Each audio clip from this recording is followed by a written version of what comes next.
Right, hi guys, welcome back to this.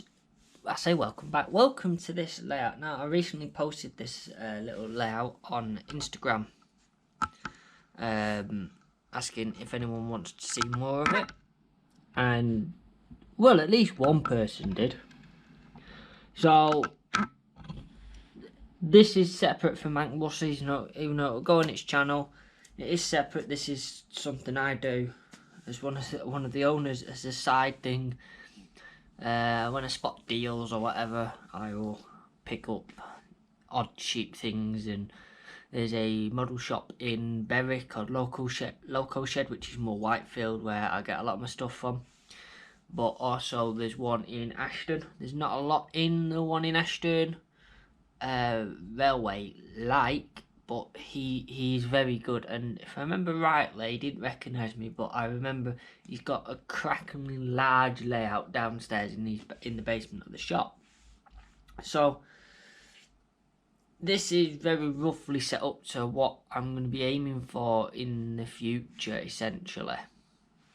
But I bought the layout itself, no locos, nothing like that, no controllers, from Facebook for £100. The damage has been done to it, unfortunately, since, but nothing that I can't fix and customise further. Now, I did get a load of track on my old layout, which is underneath it, which is pointless because it's mainly curves.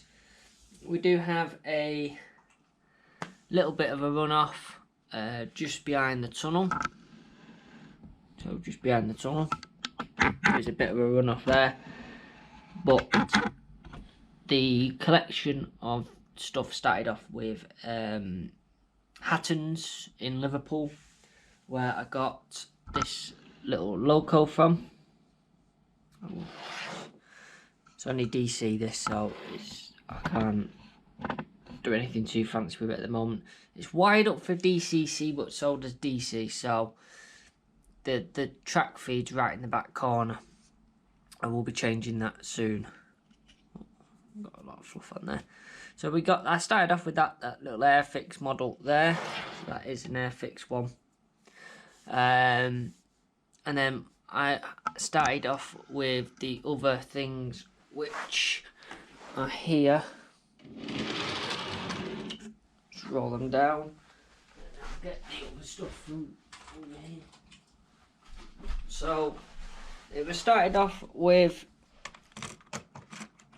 these, and there's two other little locos somewhere, but they're the very early locos, the ones that aren't well that good really. But I got given them by someone where I used to store the bus. He did help out there and get me back into doing it, but obviously the tankers for this are pretty much pointless on this layout. I mean, these are sort of pointless, but I plan in the back corner just over here to have a little bit of a coal yard, so the little coal trucks will come in handy. But obviously the lemon juice one and the Balso one will be going, and they'll just have the coal ones. I think the guy in the shop had a few more, so I'm going after New Year. He had a bit of an offer on, but they were still more expensive than the Local Shed in Whitefield, but obviously being a lot closer I can walk there, so swings and roundabouts to what you're actually saving fuel and what have you. But there was 3 for £20. He threw that one in for free when I bought this loco off him today. But I will be going and have another look to see if he's got any more coal wagons, essentially, because he didn't have many. He had lots of coaches, but not many wagons, and lots of locos. So obviously that's to stay. These are to go, and obviously these two here are to go. Now it is only an end-to-end layout, which I like watching trains run, but the reason that I got an end-to-end is I also love my programming. So I'm going to be making this a fully automated one where I'll just sit over there essentially, and I will just load up the trains send the trains in, and Arduino will do all the work, and it'll run essentially like a timetable. And that's what I love to do. I love the programming, and I used to love doing it, so I want to get back into it. So there's several scenes in this, obviously, but I'll carry on running through what rolling stock we have. So we've got a Fowler 4F here, which does work fine. And then the Kit Kat I also started off with, which is at the back of this rake. But I went onto the local shed and bought. I found these after much hunting around in boxes, because I couldn't find many box vans, because that's what this layout really suits, is a box van essentially, with all the loading docks and stuff like that. So we got an Eastbourne model hobby and collector's shop, and we just got a plain white one. This one was covered in like smokers tarring. Managed to get that cleaned up. Then we have the Sportsman chewing gum one. These three weren't boxed, so they were about £5 each. This was boxed. This is a Lima one, I think it is, and it's a British custard one. It's slightly faded, but still looks the part. I've stopped on the point. I do have a slight issue with one of the pickups back there, but because it's now completely froze. And then the blue one at the back was also not in a box. The only issue I've got is the Anglo Sports one doesn't have the couplings on that I use here, being the old army ones, but I'm going to be changing these out probably at some point anyway for the closer style Batchman ones, just because they're slightly better. So let's see if I can get this to come back now. No, because I think I can never remember which wire it is that's dodgy. Let's have a look.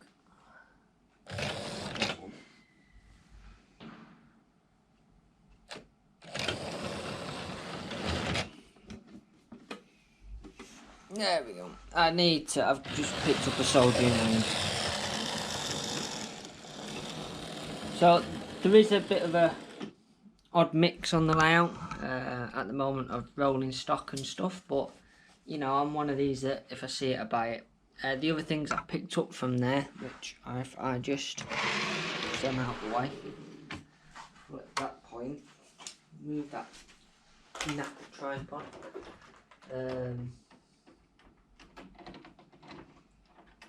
There is some coke.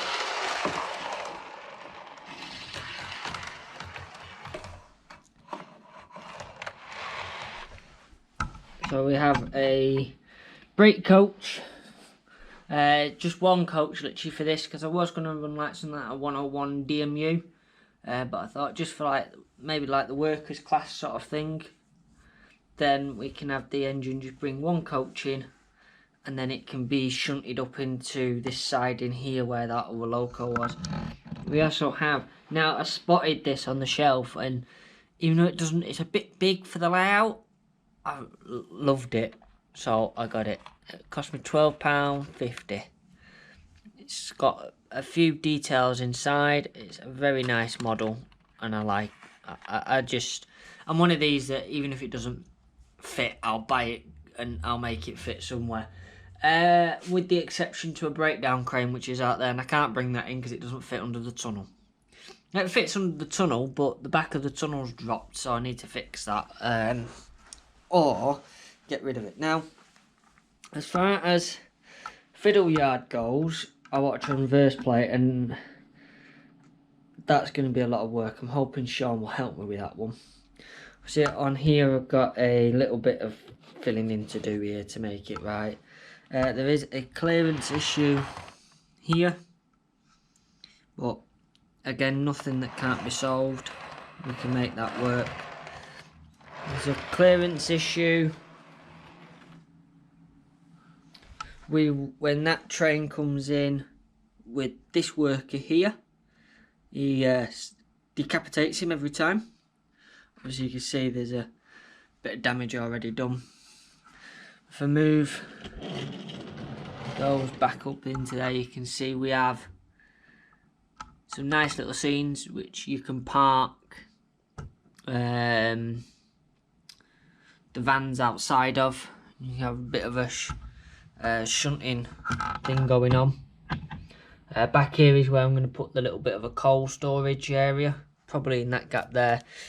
This unfortunately broke off today, so I'm going to fix that up at some point. But you see, there's little bits of work to be done with it, but nothing that I can't do.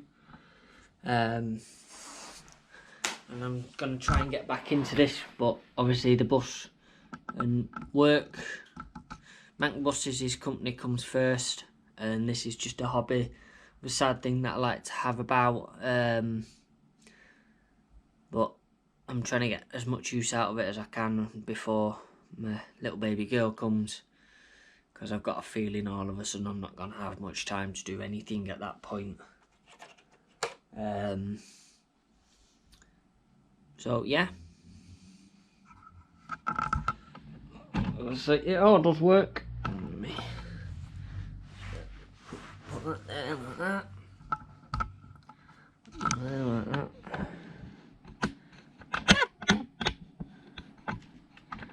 Send you down a little bit so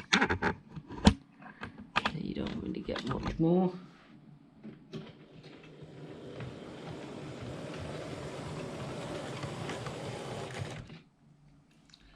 It's just the occasional bit of dirty track and bad contacts cause the issues, unfortunately. But we're working on it essentially. It is a massive work in progress, this.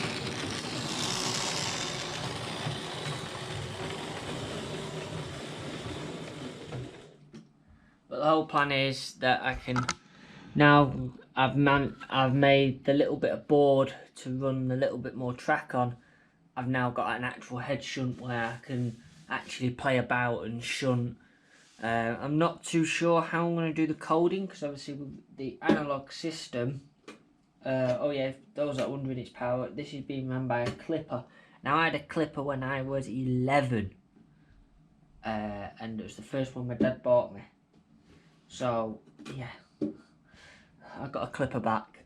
So yeah, yes, essentially it's made so I can shunt about. Normally use the smaller loco, but you know, I've got the big loco out anyway, so.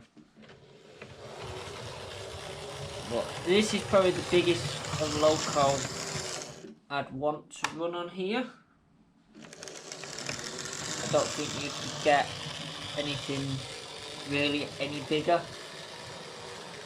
And when I bought this one, this was £50. He had some quite good ones in that I was tempted with, but this was the only one that really fitted.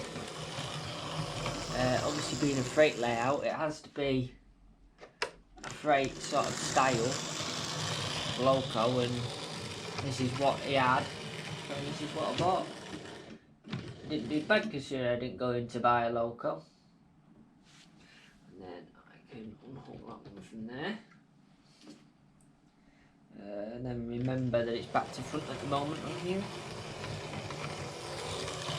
So obviously I need to find a way of reversing the polarity of the power when I want to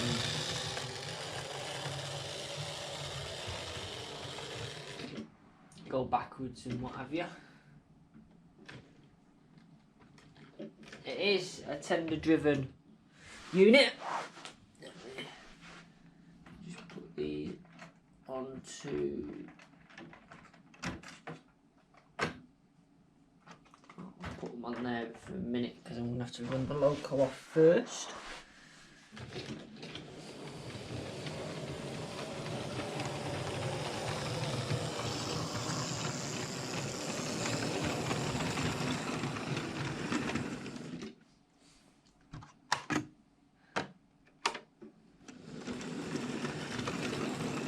So where I said that in that back corner as well, that's where the power feed is, on that very end track. The one track has gone on. I'm trying to avoid going on that track at the moment until I've actually fixed the thing. Now, he's made all the tracks live with them like Hornby staple things in the tracks. Obviously I bought a soldering iron, I'm going to make it so it's not like that. Because it would be nice now to leave that there and then get the little tank out, but I can't, and that's the only isolated siding in the whole thing. So it's a bit of a ball ache, essentially.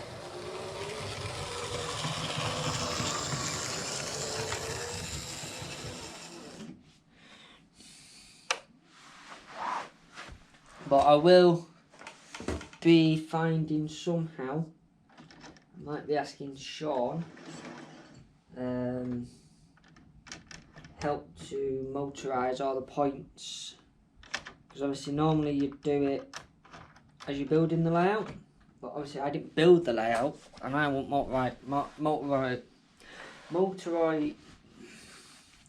motored points so the Arduino can control it all through the shield. So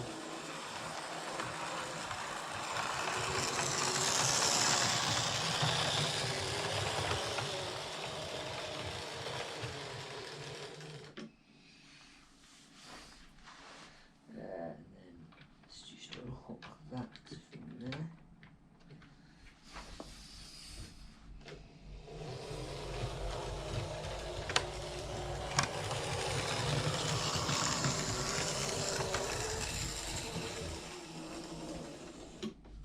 Obviously I want to change where the pickups are, so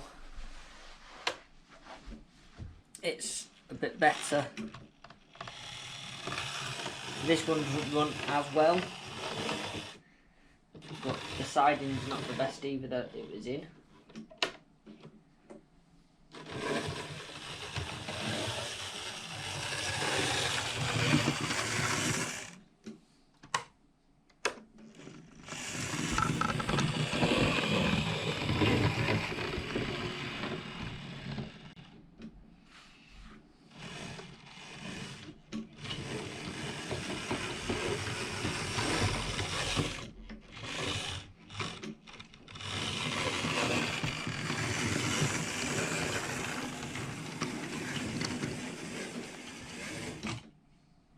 So if you want to see more of me doing up this layout and making it my own, I'll be adding signals to it and what have you, then please do give the video a like. As I say, any money given to Mancbuses doesn't go to this. This is literally, you know, I put my spare change away and what have you, and I spent my Christmas money on it, you know, and getting bits. So yeah, but if you want to see more, let me know and I'm sure I can do it. But obviously there's going to be no schedule to this one because this is just a case of as and when it comes, essentially.